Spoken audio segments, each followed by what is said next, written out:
viewers, welcome to Quick Morning. I'm Shivangi Shukla, getting you the latest coming in, and we will be speaking about what is happening all across national news, international news, business, sports, and a lot more in our next segment. We'll also get you what is happening in the world of business. Let's get started.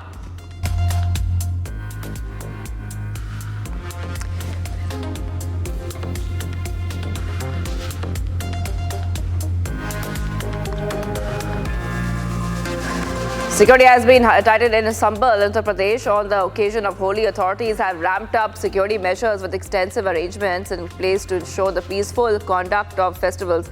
Sambhal CEO Arnab Goswami led a team of police personnel as a flag march yesterday ahead of the Holi celebrations today. Holi this year coincides with the Friday prayers held during the month of Ramzan.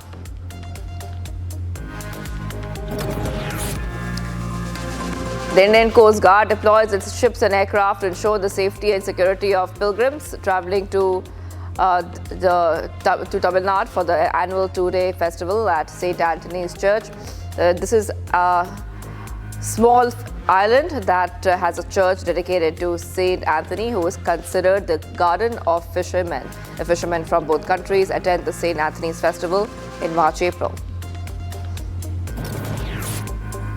Delhi police conducted a bike rally in the Connaught Place area ahead of Holi celebrations, and also namaz to be held today. Now, DCP Devesh Kumar Mehta said that the rally was conducted to maintain law and order situation.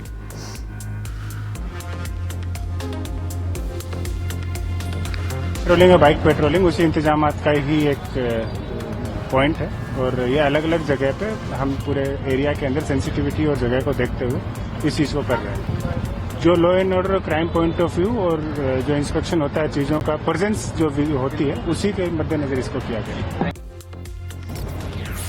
On reports of Tamil Nadu government removing official rupee symbol from state budget document, Union Finance Minister Nirmala Sitharaman has slammed the DMK government of the southern state. On a social media platform, the finance minister says DMK did not lodge any protest back in 2010 when the symbol was officially adopted under the UPA government of which DMK was a part. She wrote, removing a national symbol from the state budget documents goes against the very oath of upholding integrity of the nation taken by the public representatives under Constitution. DMK government of Tamil Nadu decided to drop the official rupee symbol from the state budget document amid ongoing language row. The BMK President Anbunani Ramadas has now called the decision of Tamil Nadu government to remove the official rupee symbol in state budget document a diversionary tactic. He said that there are a lot of important issues in the state. He said the symbol was designed during previous UPA government. The DMK government has triggered uproar by removing the official rupee symbol from its budget document. I see this as a diversionary tactic. Why? Because there are so many important issues in Tamil Nadu, and the new logo has a Tamil letter Ru instead of the traditional letter which was there, which was in fact introduced during the DMK Congress UPA period in 2010. Delhi CM Rekha Gupta extended Holi greetings. She was attending a public meeting on Holi Milan Samora in the capital. She said that a new chapter will begin in Delhi and all will write it together. को मेरी ओर से बहुत ढेर सारी बधाई, शुभकामनाएं. ये त्यौहार आपके लिए बहुत शुभकारी हो और जीवन में खुशियां बिखेरने वाला हो. आने वाला समय दिल्ली के लिए एक नया अध्याय शुरू करेगा और इस अध्याय को हम सब मिलकर के लिखेंगे.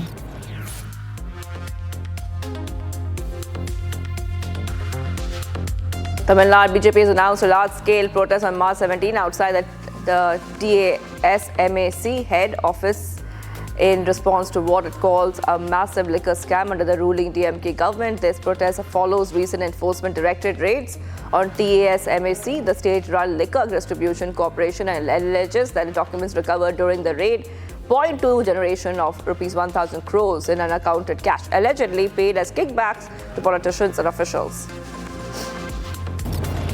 President Murmu has given approval for the registration of an FIR against Aam Aadmi Party leaders Manish Sisodia, Satya Jain, and an alleged scam of rupees 1,300 crores in the construction of classrooms in Delhi government schools.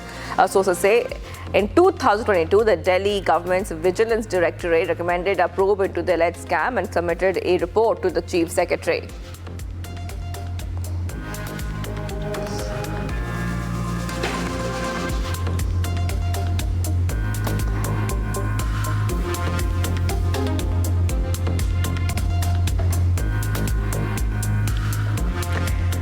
We are tracking the top business stories from across the day. We bring the latest update from what's happening in India's economic front, from fluctuations and GDP growth to significant developments in trade relations and foreign portfolio investment. Stay tuned as we delve into the key highlights shaping the business world today.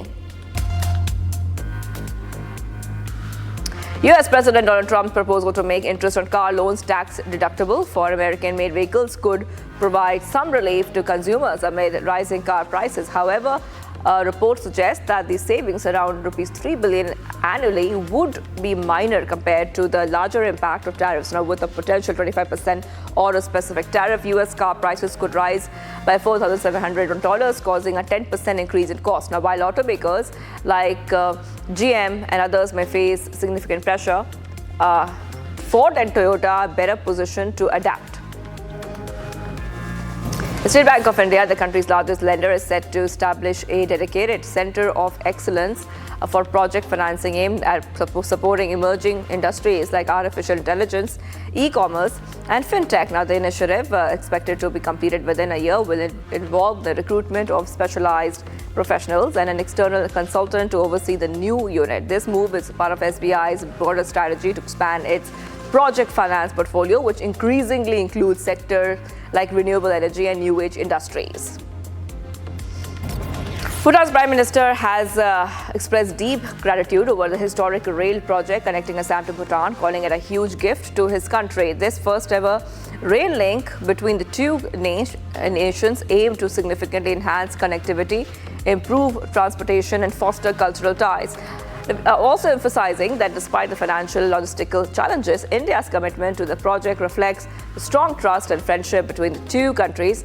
The rail line will not only benefit Bhutan but also improve connectivity with India, creating mutual advantages for both nations. However, the timeline for the project is set to be given out by the Indian government. Wall Street saw significant rises and a lot of losses as well, as Donald Trump escalated the trade war with the European Union, threatening 200% tariffs on European wines and alcohol in retaliation for new EU tariffs on US liquor. The S&P 500, Dow Jones and Nasdaq all experienced sharp declines, reflecting growing uncertainty and fear among investors about the potential economic fallout. While some positive news such as stable inflation and a strong job market provided brief relief, the ongoing volatility highlights mounting concern over Trump's trade policies on businesses and consumers.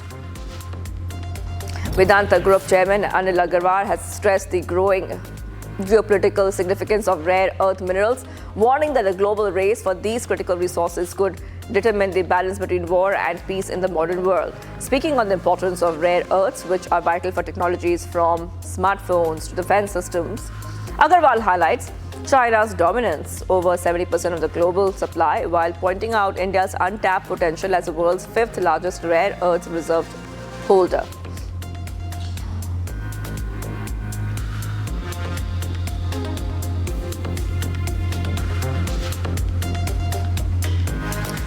And let's go across to our international segment where we are tracking the ground pulse of what's happening all over the world.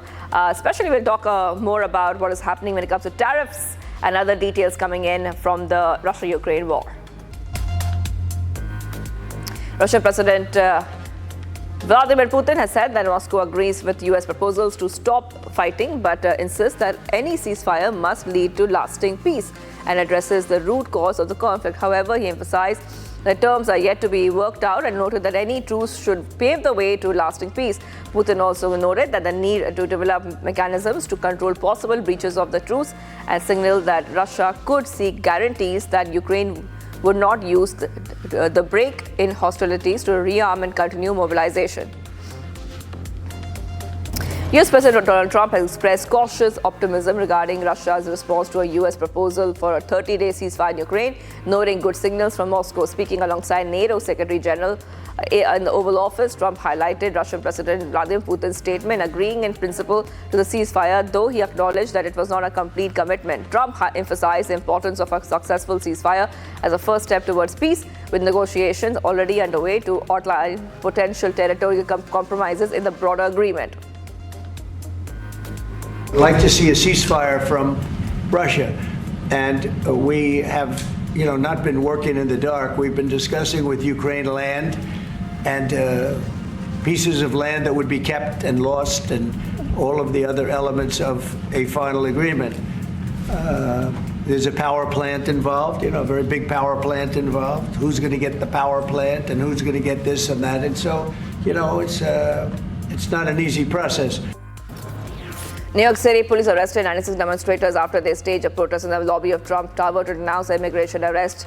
A pro-Palestinian activist, Khalil, a permanent U.S. resident married to an American citizen, was arrested outside his apartment on Saturday and is facing deportation despite not being charged with any crimes.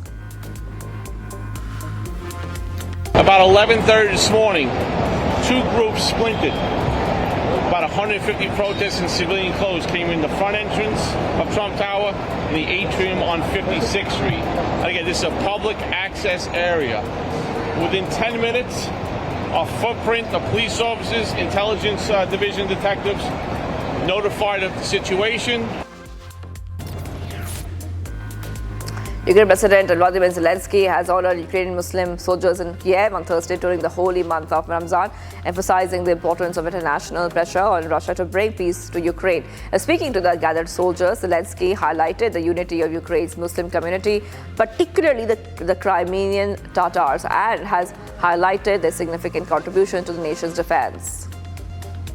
Top diplomats from G7 nation gathered in Quebec with the Canadian Foreign Minister, emphasizing that peace and stability were at the forefront of their discussions. Now, the meeting held amid the rising tensions over U.S. trade policies under President Trump focused on supporting Ukraine in face of Russia's aggression and fostering long-term stability in the Middle East. So, of course, peace and stability is on the top of our agenda, and I look forward to discussing how we can continue to support Ukraine in the face of Russia's illegal aggression, and we all want to see just and lasting peace in Ukraine.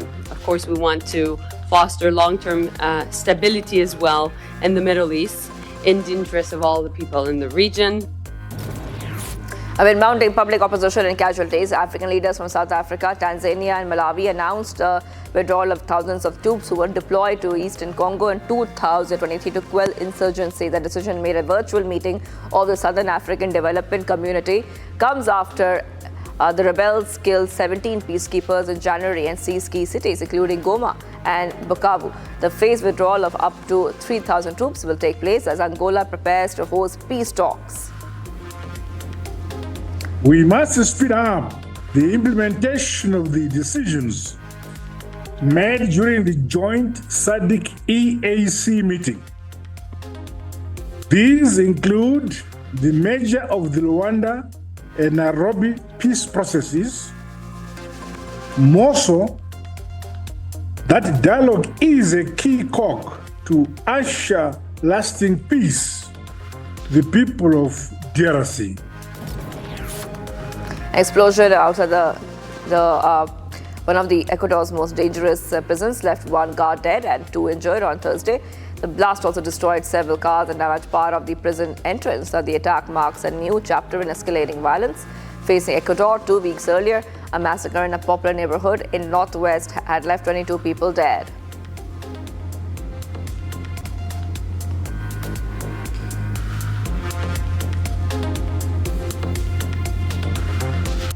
Viewers, it's time to dive into the world of sports with a segment dedicated to all the action-packed highlights and exciting matchups. Keep listening to all the buzz right here on our sports segment. England batter Harry Brook has been suspended from the Indian Premier League for 2 seasons after withdrawing For the 2025 season at the last minute, the BCCI informed the ECB about this in an official communication. Brook had made himself unavailable for the second consecutive season and issued an apology to the Delhi Capitals and their supporters for doing so. And Maldika of India lost in straight games to Japan in the pre-finals of the All England Championships on Thursday. Lakshya defeated Christie in under 36 minutes. The Pakistan Cricket Board upped the players' match fees for the National T20 Championship after receiving criticism for opposing a wage decrease. PCB had previously slashed match payments to 10,000 and 5,000 for players and reserves, prompting Mohsin Naqvi to examine the decision. Now, the board has raised the match fees for players to 40,000 and the reserves to 20,000. Some South African batting legend AB de Villiers feels Rohit Sharma has no need to retire and has claimed that the India captain might be remembered as one of the best ODI skippers. There had been speculations that Rohit may retire from ODIs following the Champions Trophy, but the 37-year-old put those fears to rest after leading India to an incredible third try. Joshua Kimmich has signed a contract extension with FC Bayern Munich that will keep him there until June 30th, 2029. According to the club's official website, this summer will commemorate 30-year-old's 10th anniversary with the club. During this time, Kimmich won 8 Bundesliga crowns, UCL and FIFA Club World Cup. Australia's T20 captain Mitchell Marsh has been authorized to play for the Lucknow Super Giants just as batsman in the upcoming IPL 2025 season. Marsh is scheduled to fly in early next week despite missing the recently finished Champions Trophy owing to a back issue. Nat Brunt and Hayley Matthews have led Mumbai Indians to the second WPL final with their power-packed innings, laying the foundation and the groundwork for the team's 47-run victory over Gujarat Giants in the eliminator. Now, after a comfortable power play, we saw Brunt and Matthews become the muscle to propel the Mumbai Indians to 213 for 4. MI skipper Harmanpreet Kaur added that the final touches were the tidy cameo.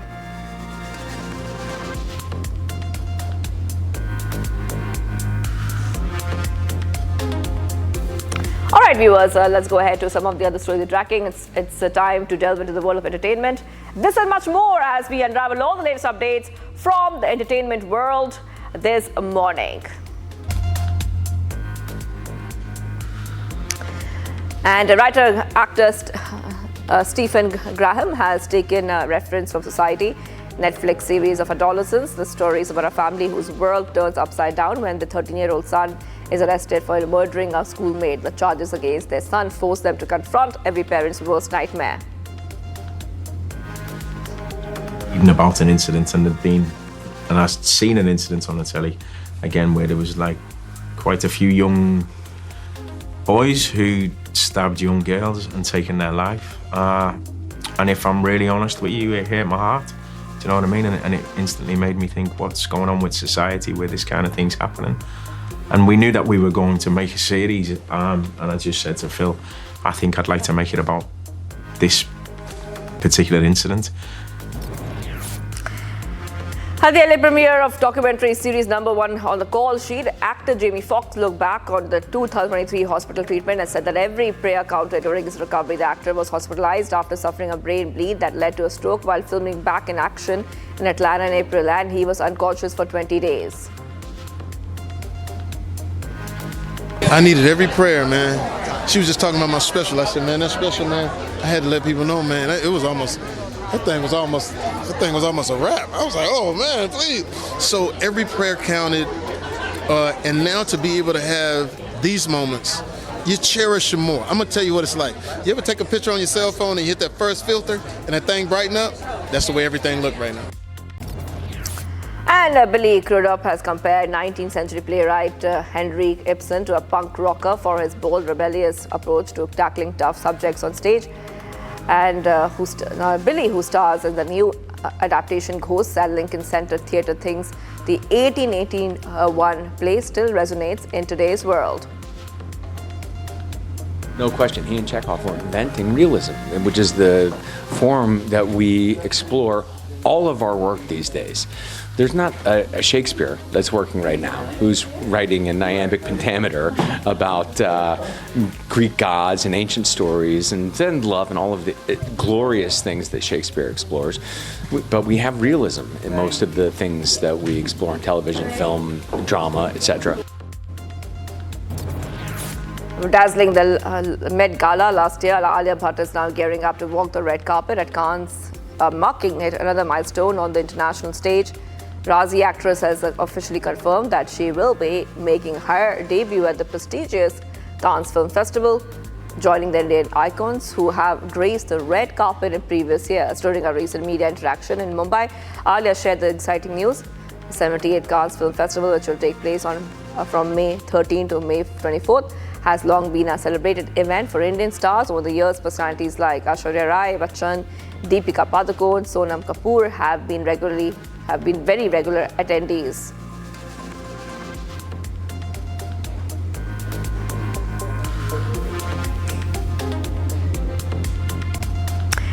That's a wrap for in today's segment of Quick Morning. We do not go anywhere. We'll be right back with much more coming right up from the world of business, sports, entertainment, and all the breaking news updates on Live This Morning. Stay tuned.